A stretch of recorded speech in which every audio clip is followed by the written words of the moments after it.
So, welcome everybody. This is 4 p.m. and thank you so much for inviting me to do this session, this healing session. Do post your questions, and so I can really address this with you.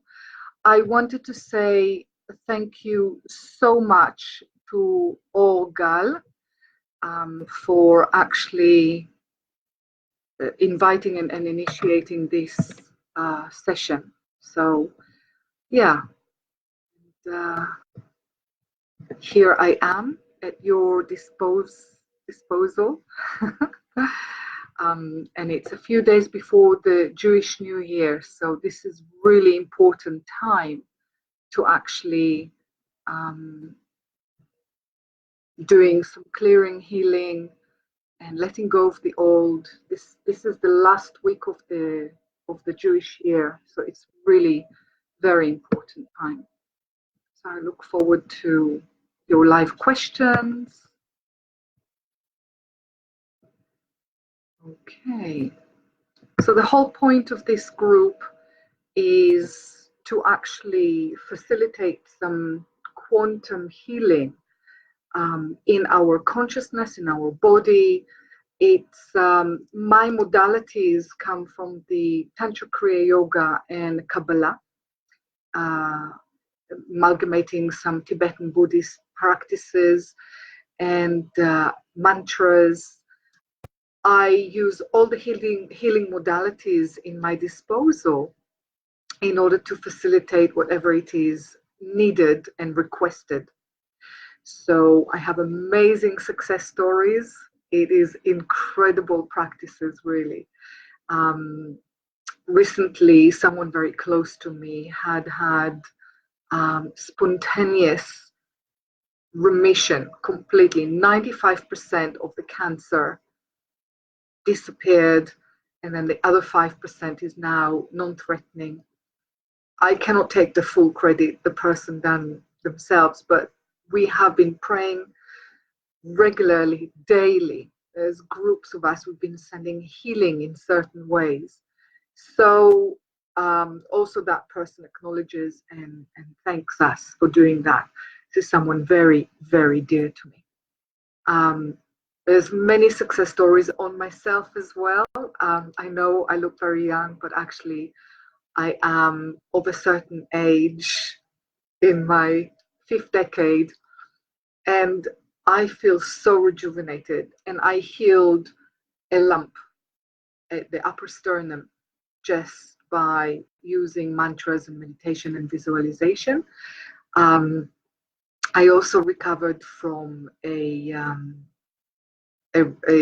was resuscitated when I stopped breathing due to pneumonia and seizures. And my recovery was so fast, the doctors couldn't believe that. So within the day, I got up and walked out. So it was my resurrection. So I'm very blessed. I'm very grateful to absolutely everything that's happened. And it's all about us. It's all within us. And so when we really connect to who we are, when we really tune in and listen and listen to the truth of our being, that's when we really learn about ourselves. Not ourselves as the identities that we assume, like the clothes we take on and off, or the jewelries that we drape ourselves in. Certainly I do. These are just masks. Who we really are as an essence within us is really the key, and the key to transformation. And when I know who I am, whom I am, Ani, Hineni, then the divine shows up. This is the connection to the divine. Hineni, Hine Ani, Eneni. I am everywhere, I am nowhere. And so to know God, to know the divine, is to know thyself. And this is really, really important. So the truth of your being is not something that you acquire. It's who you really are. And who you say you are right now, who you are in your feeling, emotions, your ideas, your thoughts, and you're greater than that. If you look out and see the beautiful sky and see the trees and see the children or animals playing, you get to know yourself because it's all a mirror to you as to whom you really are. And so tuning inward is a great key to self-discovery.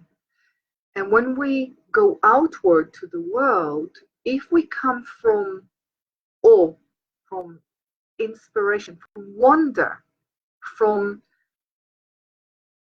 bewitchment as to what an amazing thing it is. You discover something for the first time, even though you may have seen it for many, many times, like a pen or an apple or a child playing, dancing. Just look at it with fresh new eyes. It will inspire or inspire, and it will also teach you so much, way beyond what you think you go out there for. For instance, Leonardo da Vinci, he was far more than just a painter. Thanks to him, we have the helicopters, flights, and also the artificial heart. So Leonardo da Vinci gazed upon a water stream and could see the eddies forming in the water due to going over some pebbles. And that somehow in that meditation, he was able to get the understanding. Somehow he plugged into that universal Akashic records, whatever you may call it. But he was able to draw a sketch of the first artificial heart and the workings of the valve. He conjured it up as if though from his own mind, but actually he was just a channel of that knowledge. It was flowing through him. So he was a highly creative being. And when he was able to get himself out of the way, it was flowing in abundance. And that's what we need to do. We need to discover that inner Leonardo da Vinci within us, but be your unique self, your manifestation, unique manifestation. There's only one of you. And so what you have to say is very valid. And treat yourself and honor yourself and really respect and value your inner value. As you raise your inner value, that's how new experiences show up in the world for you. So I hope that was an easy introduction. Some of you know about me, some of you may read about me later on. So I have many healing modalities, and there were some questions today that I would like to address. And there were also some pictures that I've shared online with the group. I really would like to invite you to nourish your true voice, your true sound. That one sound unstruck, that sound that is unique to you. It's your unique song. So live the life you love, live it out loud and thrive. So life doesn't happen to you. It happens for you. Someone else said that, and Jim Carrey quoted it. Life doesn't happen to you. It happens for you. It happens through you. You're either allowing the flow and abundance of the stream of life, the flow of life, the river of life to flow through you. Or you may put the lead and create a blockage in creativity, a blockage in expressing your true self. And all because of wanting to look good for society or wanting approval from other people. So some people will and some people won't. It's just what is. So you might as well enjoy the life that you have in this body, with this awareness of yours, with this consciousness. You have one life. So whether you believe in reincarnation, you might come back as something completely different with different awareness in a different body. So either way, whether you believe in reincarnation or not, either way, this is it. So wake up.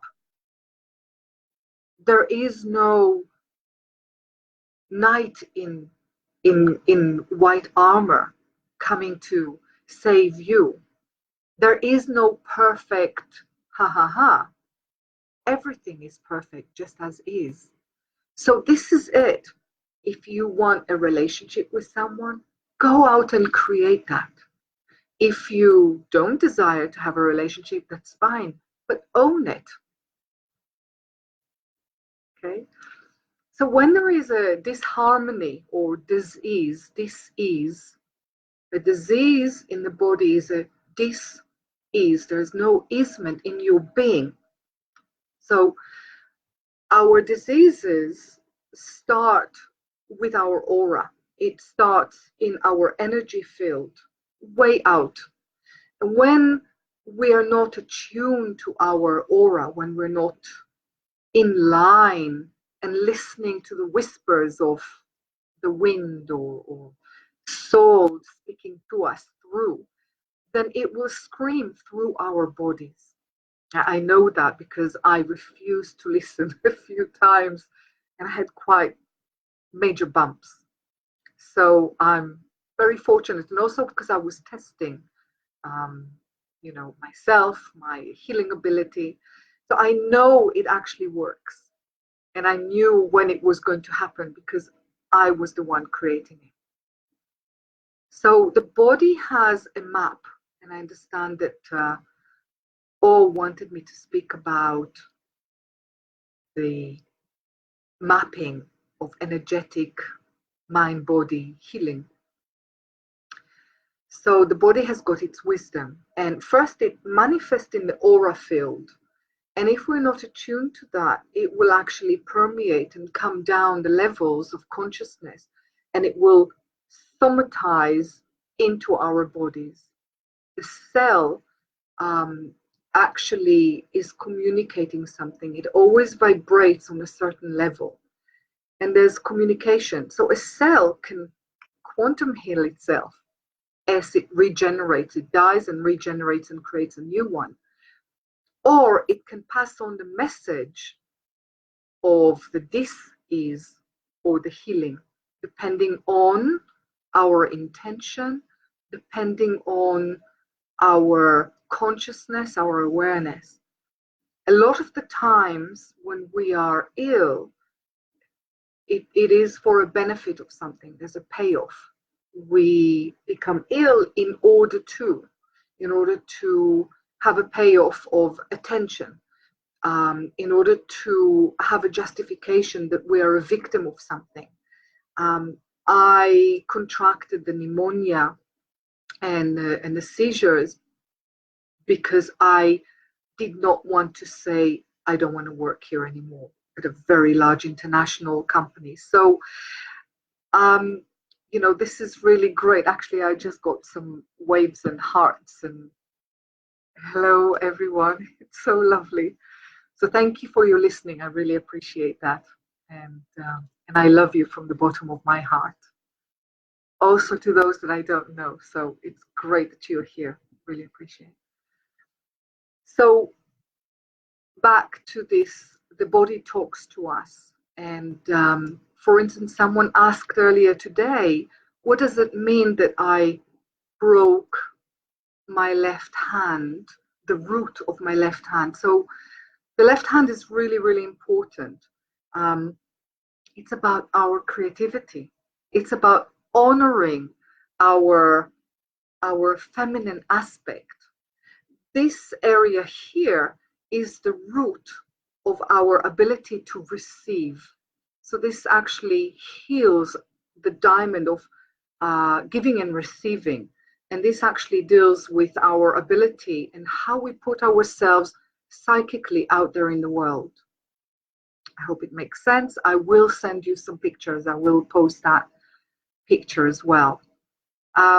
So that's about the filters, as discerning what it is that we are giving, what it is that we allow inwards and we allow ourselves to receive, and having the filters to discern, to discriminate, if you like, about what we take on board from other people, from outside, how we put ourselves out there psychically in the world, and also what it is that we are not expressing in our creativity. You can try it on everything that I say. It's not the truth. It's one of my truths that at the moment I subscribe to. So, and have done for many years. But you can try it on, and if anything doesn't fit, that's okay. You can discard that. There was another question earlier on about the elbows. So the elbows is the zone of letting go. It's about our ability to let go or not. And at the moment, I'm grappling with something that I am unable to let go. And it's all about forgiveness. It's all about self-forgiveness and forgiving the other. There is an expression that when we don't forgive someone, it's as if though we are ingesting the poison and expecting the other to die. And so it is something that really, it will benefit us, it will help us if we are willing to extend the generosity of our being and forgive someone. I've got this little thing here that I never knew how strong I was until I had to forgive someone who wasn't sorry and accept an apology that I never received. And this is really important, especially nowadays, just before the Jewish New Year. These are the, if you like, the leading. This is the last week of the year. Even the last year of the seasons where everything is regenerating if you don't subscribe to the Jewish faith.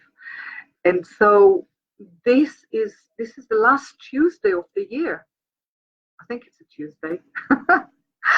And so this is the time that we can really make a difference in our being. If we choose to let go of dis-ease, if we choose to let go of being righteous, if we choose to let go of being right in our right to be right and in our victimhood, we can really thrive. We can really live the life that we so yearn for. And so it's really important for you to actually take responsibility. Forgive yourself. Forgive yourself for being a victim. Forgive yourself for wanting to receive a payoff, for wanting attention, and even a withholding of communication that I am very good at. And even withdrawing from being out there in the world that I'm very good at. Withholding is a form of a very nasty communication. It speaks out loud. So forgiving ourselves for all this, and actually, it doesn't really matter. Nothing really matters. In the great scheme of things, we're not even a minuscule speck of dust. And yet we're so important to the whole grand design.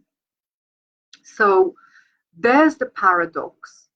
And we are a product of that paradox. We are divine design. God, we know God when we know ourselves. That's in the Kabbalah. So, the fact that I'm the messenger delivering it, it might not feel comfortable to some, but that's okay. This session too shall pass, and this life too shall pass, and this planet too shall pass one day. So you might as well choose to embrace and enjoy life right here, right now on planet Earth. Are there any questions at all on all you gorgeous live people that are listening to me? Okay, so someone asked about the letting go, and I've explained that. The healing color that is associated with the letting go is blue, and it's all about the elbow letting go, kind of pushing something away. And the inside of the elbow, which I'm not sure the name of it, so I'll call it Chipuchu, it has a red color for the healing, and it's about healing sorrow. And as human beings, we're quite addicted to sorrow. We're quite addicted to misery, and it's a choice. I remember when I was very young, and I was given a meditation to choose consciously in the morning when I wake up before I open my eyes. Good morning, Hanna. Today is a brand new day. Would you like to be happy or miserable? And then I choose consciously. And it taught me a lot. It actually highlighted that I know so many people in my community, in my family, in the Jewish consciousness that are quite addicted to the misery. And it may not be comfortable to hear, but as human beings, we create these in order to get attention or in order to get some sort of payoff, whatever payoff. And as you can see with children, even if they misbehave, at least it's some sort of attention they're getting. So another question, there was a question earlier about the womb, the uterus or the pelvis area. What does it mean, the pelvis area, because of pain there? Pelvis area is unexpressed creativity and some dishonoring about sexual energy. So we might be sexually free, especially the people who are in certain communities of the sacred sexual healer community and like that. So in the Tantra community, and dishonoring our sexual sacred energy may be somatized in the pelvis, and a lot of healing in the male female G-spot release a lot of these emotions where we maybe even just once didn't listen to what our soul was wanting, when there was no honoring of our sacred innermost sacred sexual energy, which is our life force energy. So it's really important to actually honor your sexuality, to honor the truth of your desires, whatever it is, regardless to social taboos, but honoring the truth of your being. Of course, be respectful of local customs wherever you are in the world, because obviously it has repercussions. And so the pelvis is about creativity, it's about sexual flow, it's about money. So money equals sexuality, equals creativity. If you're not expressing yourself in song or in a drawing, even if you sketch, or in sharing your cake, whatever it is that you create and you love and it gives you joy, if you are not doing that, then that translates into life force energy being dammed, like a dam you block, and then it converts into lack of money, the lack of abundance. So this is how we actually stop ourselves from really living in a flow. And the way to free ourselves is actually to intend it, to declare it, and to take the action that correlates in achieving that which you desire. So basically, the pelvis is about creativity. It's our honoring our femininity, especially the deep fallopian tubes. I think in Hebrew you call it shachalot. I might be wrong, I'm not sure. Haven't lived there for 38 years, so the fallopian tubes are our playful expression, how we put ourselves in the world. Have a dialogue, if you're female, with your fallopian tubes. Have a dialogue and see what it's telling you. But it is about honoring the deep, feminine, essential essence and the truth of your being, the expression, the creativity. So I hope that shed light on this. I have been talking for quite a long time, so please do share your questions. I'm not sure how to read your questions. I see there's some comments, but this is the first time I'm doing anything live on Facebook. So, okay. So someone has asked about bones. And bones is really interesting because, you know, what does it say when we express about the person doesn't have a backbone? So it just relates to that. The strength of the bones can actually re-strengthen depending on our diet. Our bones is like the tree trunk of our being. So the type of diet that we eat is either honoring and nourishing the physical body, or it's abusing it and actually detracting from the wholesomeness, the well-being of the body. So bones are very, very important. And you can actually use your mind's eye in channeling and sending the energy into the bones to actually really quantum heal the bone and strengthen them. The mind is really powerful.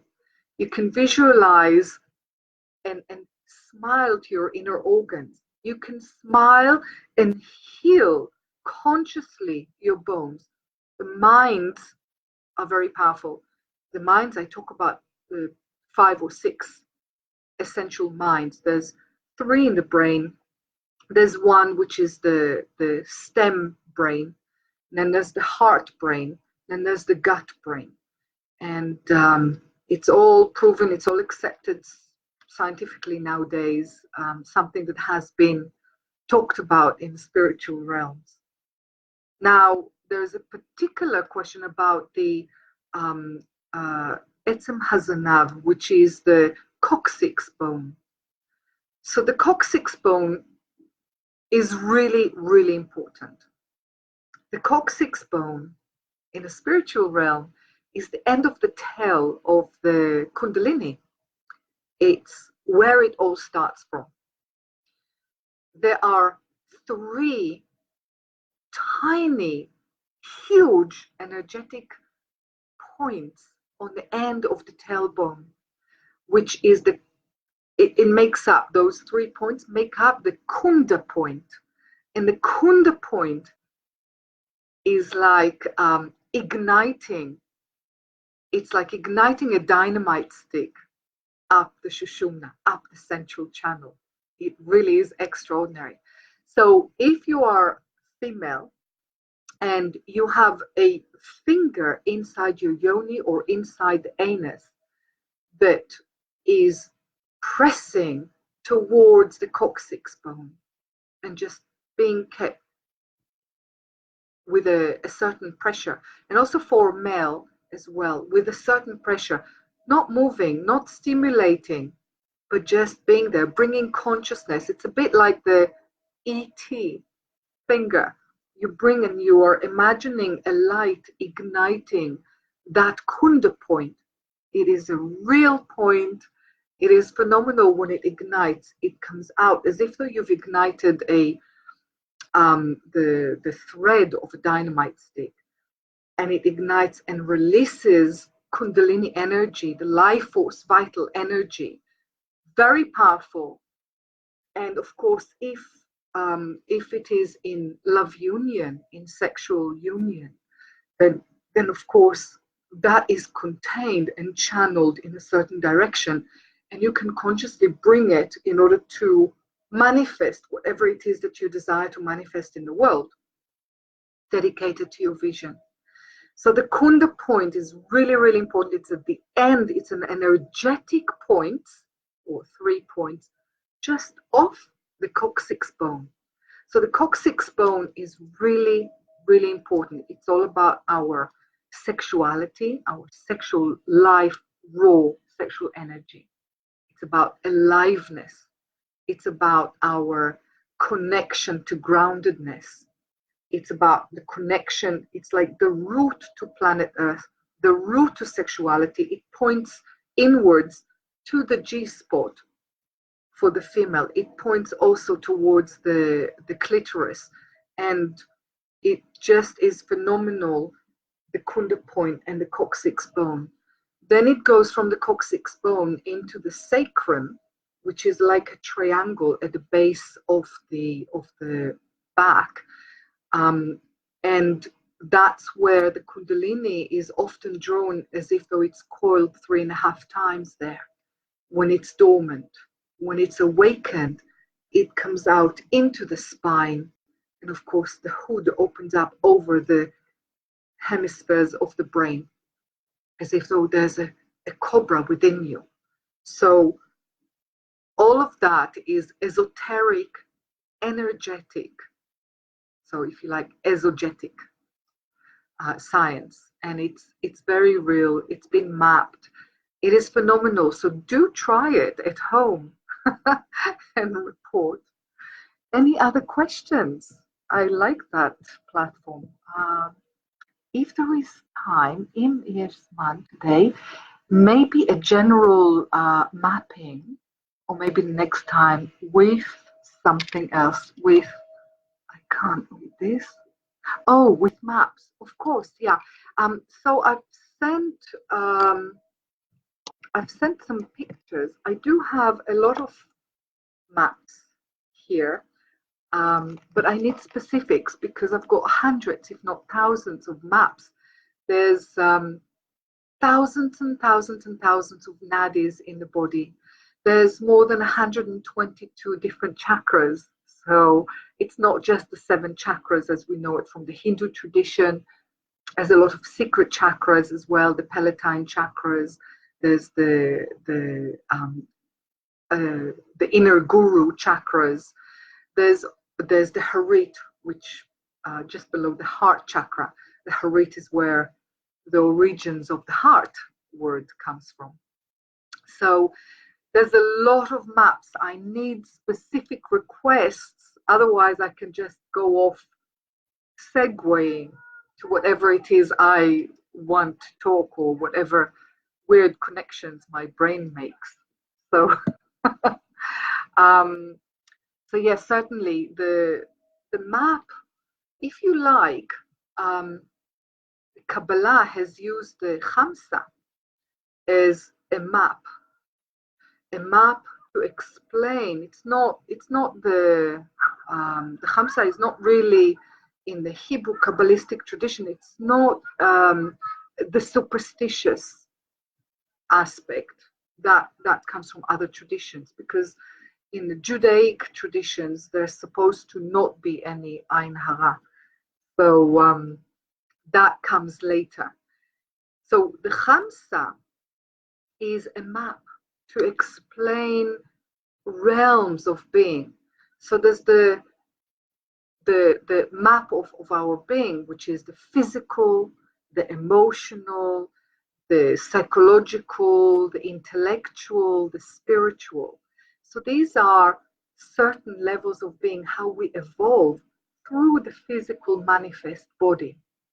And that can explain something esoteric, because we are a reflection of what is out there. So the map is actually, we are the map.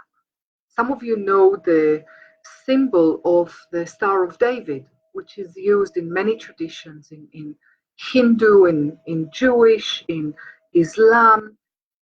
It's used, it's a global symbol of spirituality. Now, the Sri Yantra is the many stars of David within them. It's all about the balance and harmonizing of the male, masculine, and feminine aspects of our being all coming together. And in the Kabbalah, or also in Ascension tradition, we use the Star of David or the Merkava. I don't know if you can see that, but the Merkava is this three-dimensional Star of David, two three-dimensional pyramids converging and merging together.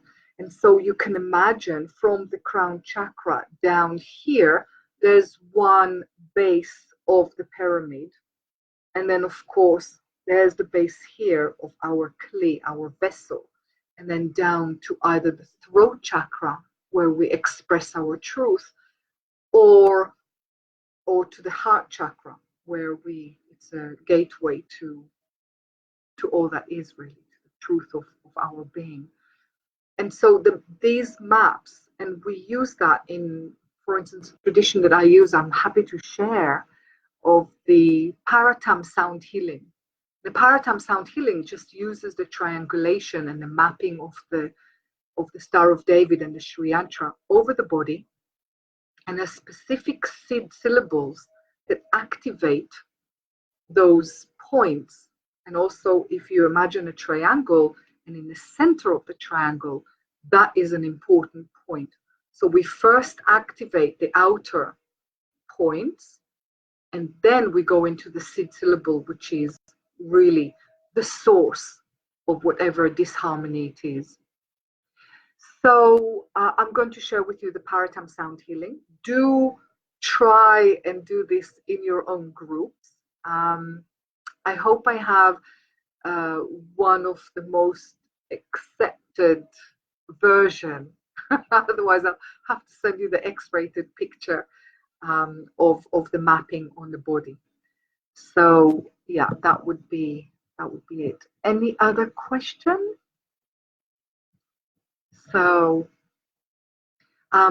there's a question I've received earlier about the collarbone as well, and what happens of finding certain points on the collarbone. So there's another modality some of you may know, EFT, Emotional Freedom Technique. So the collarbone is very, very important. It protects everything. It helps us carry life. It just is an extraordinary bone that has within it the opening to our heart, basically. So this is really a very important protection to us. It's our source of armor, if you like. And at some point we can literally, once we're filled with love, once we are protected, our armor of love is so strong, we can actually take the armor off, because our being is just pure love. So the collarbone is really important. It's just pure love and forgiveness. And then underneath that, if you go to third intercostal, especially on the left side, third intercostal rib, and there's a point there that is rather sore. In Emotional Freedom Technique, it's called a sore point. And you can rub that and slowly. And there's certain sentences that we can do from EFT, Emotional Freedom Technique, that actually ease the pain and bring forgiveness, acceptance, and natural healing, spontaneous healing to that point. So just being present with what is, being gentle with yourself and firm, and then just circling and saying certain words like, even though I have this ha ha ha, and I don't know what it is about, I completely and utterly forgive, accept, and love myself. You say that over and over. It's a whole sequence of tapping that we could go on to that another time, depending on the feedback of what it is that people want to deal with.